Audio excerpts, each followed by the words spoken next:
Se você ganhasse uma caixa com tudo o que perdeu na vida, o que procuraria primeiro? É um clichê, eu sei. Tá aí em 1 em cada 1000 posts, mas não é à toa. Tem aí uma reflexão importante. O item que você escolhe diz muito sobre quem você é. Na minha vida, pensando aqui, em cada fase eu procuraria algo diferente. Porque eu fui diversas pessoas durante a minha vida. E de certa forma, todo mundo é.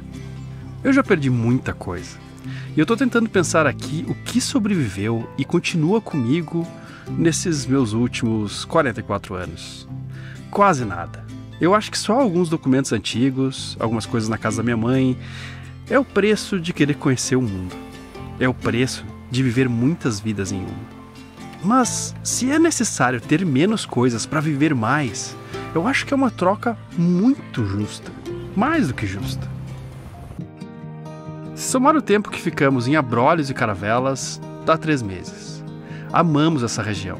Fizemos manutenções importantes aqui, amigos queridos, várias lembranças incríveis. Mas era hora de seguir. Tem muita Bahia pela frente, mesmo para quem quer ficar por aqui durante um bom tempo ainda. Cara, eu tenho sofrido muito com o Dog House. Que ele tá... Faz tempo que ele tá meio ruim, a gente reformou, acho que 3 vezes. Teve uma reforma 1 ano e meio em Ilhabela. E aí eu coloquei o transparente mais caro que tinha, o importado. Mais ou menos, mas já não tá igual. E agora o tecido começou a rasgar de vez. Ele tem 4 anos, eu acho. E vou partir para um Dog House rígido, cara. Então aí tô falando com a Olus, que faz o Ding, que muita gente conhece aí, né? Barco muito legal, faz outros barcos, peças industriais. E estão fazendo um 27 pés agora, muito legal também. E vai ser... Eu acho que eles vão fazer, cara, estão fazendo com muito carinho aqui o desenho e tal. E eu acho que vai ser com uma peça com bastante qualidade, assim. Especialmente porque eles vão ter que potenciar uma galera muito profissional. Eles vão mandar por transportadora pra onde eu estiver, né? Que é complicado. E o trabalho aqui no Dog House tá forte aqui. Tô com o Randy aqui, já fez várias, não dá pra dizer que tá terminando, mas fazendo as medidas, porque é importante pedir antes, muito bem, porque vai ser feito lá em Santa Catarina, vai ser mandado por transportadora e tem que encaixar perfeito aqui. Então tem que ser com muita técnica, tem que ser um negócio bem industrial, bem feito mesmo. Você já trabalhou com escritório com esse cenário, assim? Eu não. Cenário do sonho. Tem gatinho? Olha isso. Que maravilha. E aí, como é que tá ficando aí, cara? Ah, muito bom. A gente já tirou as medidas da base do que vai ser o Dog House. Amanhã vamos terminar finalizando com a medição das alturas e passar tudo para a superfície e começar os desenhos. Por enquanto é a medida pra gente conseguir desenhar em cima, né? Pra saber exatamente por quando estiver pronto, cair aqui perfeito. Isso. Por enquanto a gente está só definindo a área que temos para trabalhar, os encaixes, os pontos de encaixe, aqui o ponto de encaixe. Então era hora de preparar a nossa saída e dar tchau para essa cidade. Era hora também de trocar o gás de cozinha, que já estava quase acabando. E aproveitar a proximidade do mercado para fazer compras com o nosso carro, que é o bote. Compras do mês. Lotado. Olha lá a nossa casinha. E olha lá também a Marisca esperando. Sempre que a gente chega em casa, ela faz essa recepção aí. Estocar comida em um barco é uma arte. Tanto porque às vezes a gente fica isolado e não pode faltar nada, mas também pelo fato de que as coisas não podem cair no chão quando a gente veleja. E elas também têm que durar bastante usando o mínimo de geladeira. Na última noite, com uma lua maravilhosa, a gente teve uma visita no barco. Não deu para gravar direito porque estava muito escuro e eu não tenho certeza que espécie era. Talvez pelo som alguém consiga identificar alguma coisa aí.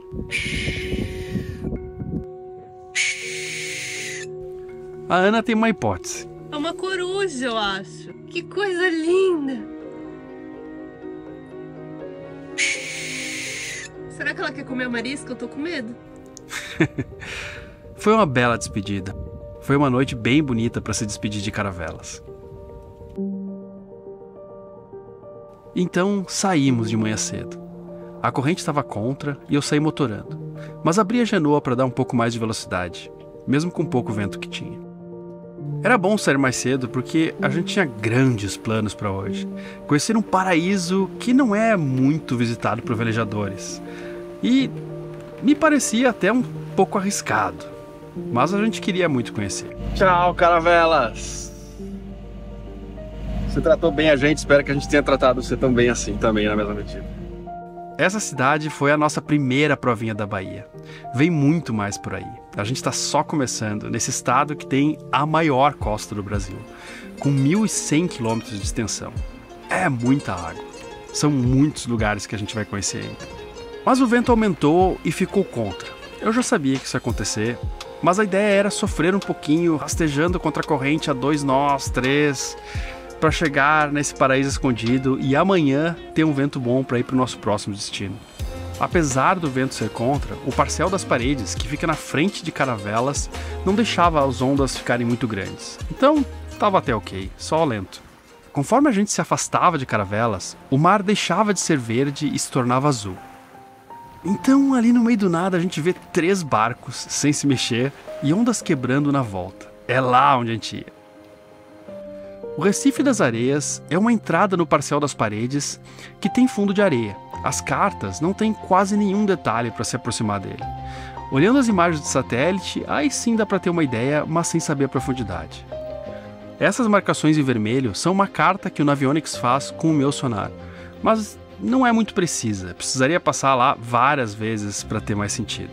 Então, entrar lá dá um certo medo, como você deve imaginar. Há uma certa incerteza e uma leve chance de bater o barco no coral, o que é péssimo. Mas deu certo, para nós e os amigos do veleiro Ayrton Senna, que a gente encontrou em Caravelas e combinamos de ir junto até aí. Ancoramos aqui no Parcel das Areias. Cara, é uma entradinha sinuosa aqui, tem pouco espaço também. E vou ter que agradecer muito o Sanuk, que mandou o track, e o Guto, do Brilho de Cristal aqui, que é de Caravelas, tá fazendo passeio aqui, tá comandando o barco ali, que ajudou muito, cara, também aqui na hora de ancorar. Tem uma hora que eu era mais raso do que eu pensei, quase desisti. Mas aí, pô, ele ajudou a gente, deu a segurança de que aqui é tranquilo, que é bom. Cara, se eu não te ver de novo, novamente, valeu aí, Guto. Olha lá, quebram ali as ondas. E a gente fica no meio do nada aqui. Pouquíssimo balanço. Como aqui é longe de tudo, a água é impressionante. Dá pra ver o fundo até de noite. Na maré baixa, dá pra ver as ondas quebrando a quase 1 milha daqui, lá no fim do parcel. Olha a água, meu! Que água maravilhosa! Várias tartarugas a gente já viu. Ana, tartarugas aí, eu não vi nenhuma na verdade. Ali, ali, ali, ali, ali! Caraca! Então, o nosso novo amigo do Brilho de Cristal foi embora. A ajuda dele foi bem importante. Isso é uma das coisas mais legais do mar. Todo mundo se ajuda, especialmente quando você realmente precisa. E aí, então, de repente, vimos um pássaro. E mais outros pássaros.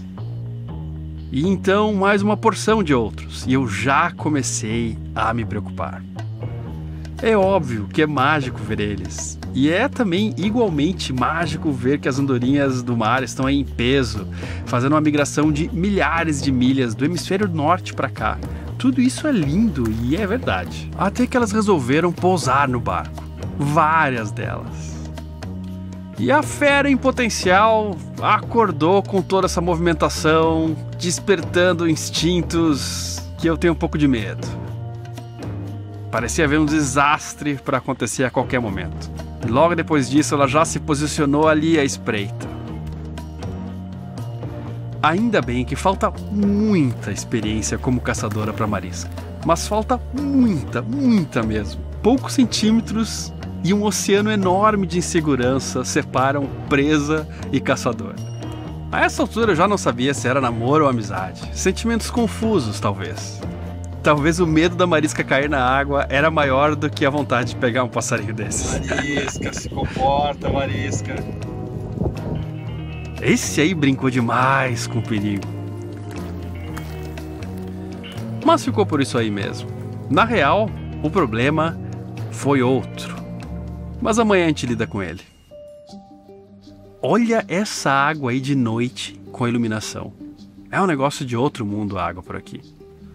Só que nessa mesma noite aí, de olho no sonar, a gente ficou muito perto de encostar. Até que eu senti a quilha tocar na areia. Suave, mas tocou algumas vezes. E é algo que não dá pra brincar. No meio daquela escuridão, sair naquele labirinto de corais estava fora de cogitação, mesmo com o track. Eu achava até melhor encalhar. Com calma, eu liguei o motor e fiquei motorando em uma posição bem estável de motor e âncora em uma parte um pouco mais funda. Isso da meia-noite até as 2 da manhã.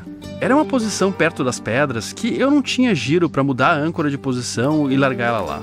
Foi ok, mas era um sinal para sair dali o quanto antes. A maré baixa no dia seguinte, lá perto do meio-dia, ia ser ainda mais baixa. Então eu acho que ir com um barco de 2 metros de calado aqui, não sei se é uma boa ideia. Ancoramos com a maré alta de novo, tudo tranquilo. Conosco e com o pessoal do Ayrton Senna também, tudo certo. Mas tínhamos que ir embora, até a próxima maré baixa. Mas antes de sair, eu queria dar uma mergulhada nesses corais, porque eu tenho certeza que deve ser incrível mergulhar aí. Seria quase uma blasfêmia não fazer isso. Então eu fui. Aproveitei para dar uma olhada se as batidas de ontem tinham danificado a quilha também. Já tinha olhado os parafusos em cima. Olhando aqui parecia tudo certo. Tava tudo bem.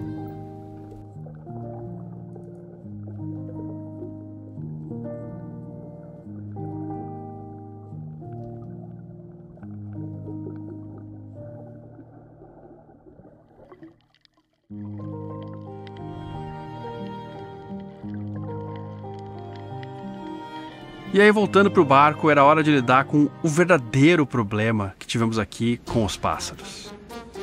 Esses lindos aí. E eles realmente são lindos e têm uma cara muito boa. São pássaros quase inofensivos. Mas eles voam, eles cantam, eles comem e eles... Ontem eu vi que estava carregando bem pouco as baterias, menos do que eu imaginava que ia acontecer.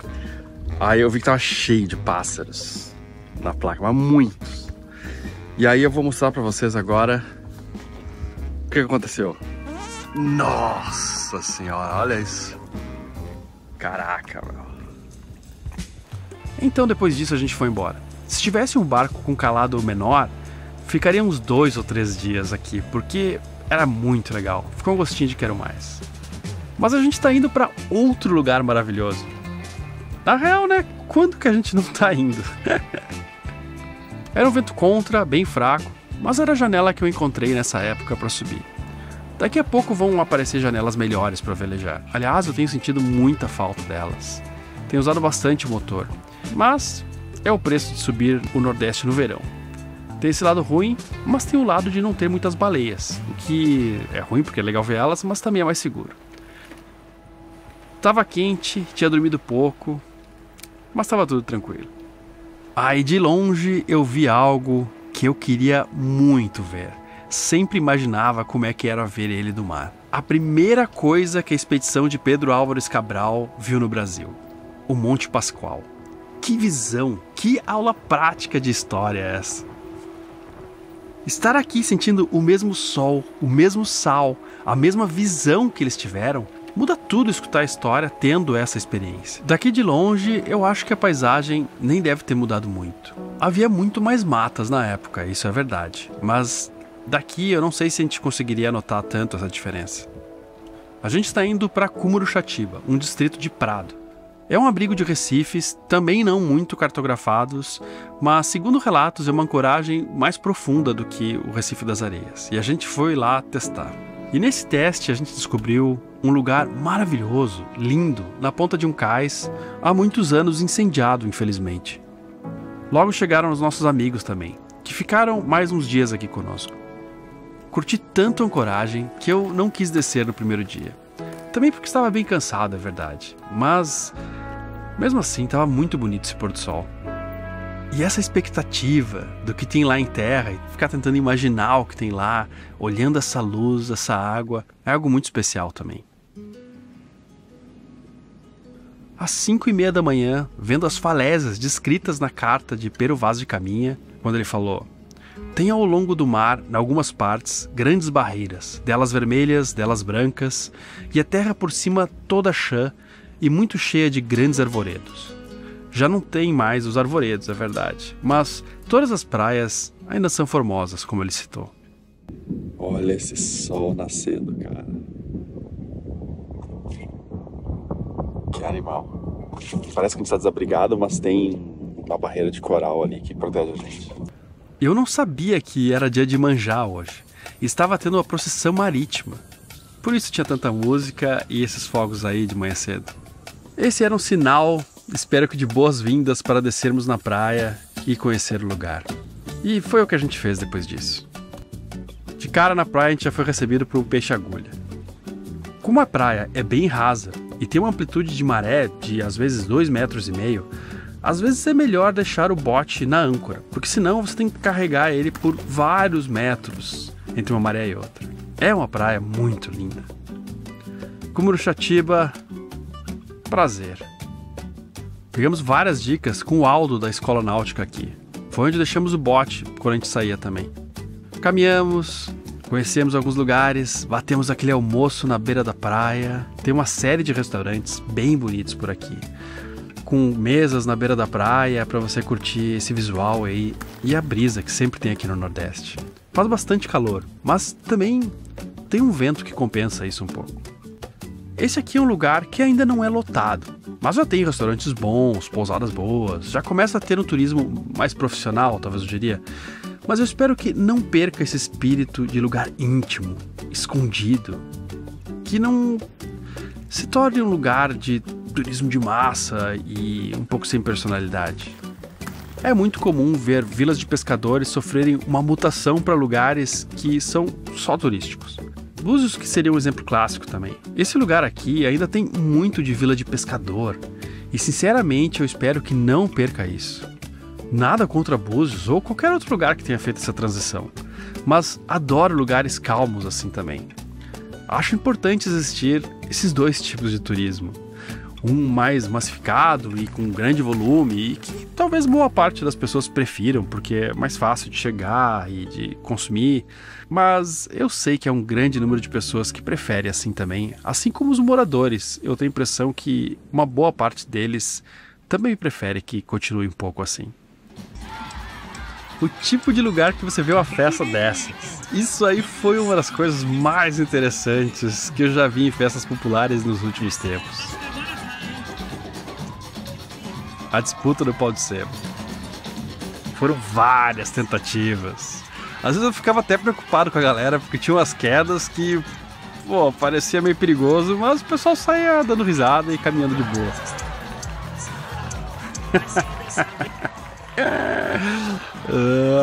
Não foi dessa vez.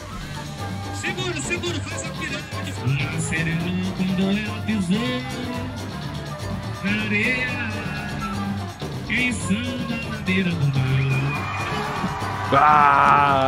Que momento, que vitória, cara.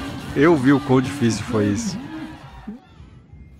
Mesmo em uma data importante assim, dá pra ficar quieto e refletir na praia. Uma abundância de espaço de praia per capita, eu diria. Tem muita praia pra cada um que passa por aqui. A gente, eu pelo menos, tem essa nostalgia por algo que acabei de conhecer, com alguns lugares. É um paradoxo, mas é algo bem comum de eu sentir. E outras pessoas também. É uma saudade que eu comprei. Não era minha, eu adotei ela. Mas é tão forte e querida como uma saudade tradicional, nativa, normal, sei lá como você chamaria. Ver cacos do passado, do pier que pegou fogo, das outras festas que eu não consegui ir porque eu nem sabia que esse lugar existia. Tudo isso causa algo em mim. Viver navegando de veleiro por aí é uma vida marinada na saudade. Apesar de se viver o presente intensamente também, conforme o barco anda, ele vai gerando ondas de memórias que vão longe, batem na costa ou em ilhas e retornam para você um dia. Mas que luxo é ter saudade de tantas coisas boas, sair dos lugares antes que eles te decepcionem, antes que o tédio desbote as cores originais do lugar. Eu acho que triste é a vida de quem tem poucas saudades, de poucas coisas, que viveu tão pouco que nem gerou tanta coisa para sentir falta. Esse eu acho que seria um problema maior. Mas é óbvio que esse relacionamento com a saudade tem que ser saudável e não tóxico. Nada que te impeça de viver o presente. Só um calorzinho bom no peito e uma esperança que as coisas não tenham mudado muito quando você voltar aqui novamente. A real mesmo é que tudo muda. E se você quiser ver o lado bom de tudo isso, é que cada momento é único, é especial, intenso, como essa cena. Ela nunca mais vai se repetir. E por isso mesmo é tão especial. Há uma escassez em tudo que a gente experimenta. Voltando ao início do vídeo sobre uma proposta de uma caixa com todas as coisas que você já perdeu, é comum perder coisas quando fazemos escolhas na vida. Sempre é difícil. Se não foi difícil, você não pensou direito nisso, ou não era muito importante, ou então estava em uma situação muito ruim, quase sem escolha. É difícil, mas sinceramente acho que a pior escolha é nenhuma escolha. Se você não muda, as coisas, cidades, costumes, pessoas, tudo muda na sua volta. E você vai ficar isolado também. A vida não é estática, ela flui. E para mim é como um rio que desce um vale. Às vezes a correnteza é forte, às vezes ela é fraca. Coisas e pessoas vão descendo junto com você no rio. Temos alguns momentos descendo junto com elas. E se você tiver sorte, vai poder curtir elas durante milhares de milhas descendo em águas calmas. Mas por mais que você segure forte, uma hora o rio separa. É algo da vida, é o que é. Quantas coisas que perdi, há algumas sim que eu gostaria de olhar para elas, lembrar por um instante. Mas acho importante ter outra atitude na vida. Não que seja mais fácil, não é. Tem dois lados nessa história, nesse problema. Eu tento olhar também para as coisas que eu posso perder. Perder muitas vezes por nem ter tido a chance de tê-las, de conhecê-las, de saber que elas existem. Sem ser neurótico achando que eu posso ter tudo. Somente abraçando o que dá para ser abraçado. O rio passa rápido. São algumas coisas que você consegue ver, tocar, olhar, carregar por um período. Não escolher nada é parar. É fechar os olhos enquanto tudo corre à sua volta. Por favor, mantenha os olhos abertos. You can call me stupid. Yes, you can call me sheep. Fico muito feliz que você assistiu até aqui, espero que você tenha gostado do episódio. A gente se vê no próximo domingo às 10 da manhã, ou então no grupo do Telegram se você for um apoiador. E se você não for ainda, pense com carinho e deixar qualquer coisa lá no Apoia-se, nesse link que aparece aqui na descrição. Ajuda demais a gente fazer o que faz aqui, tá bom? Até mais!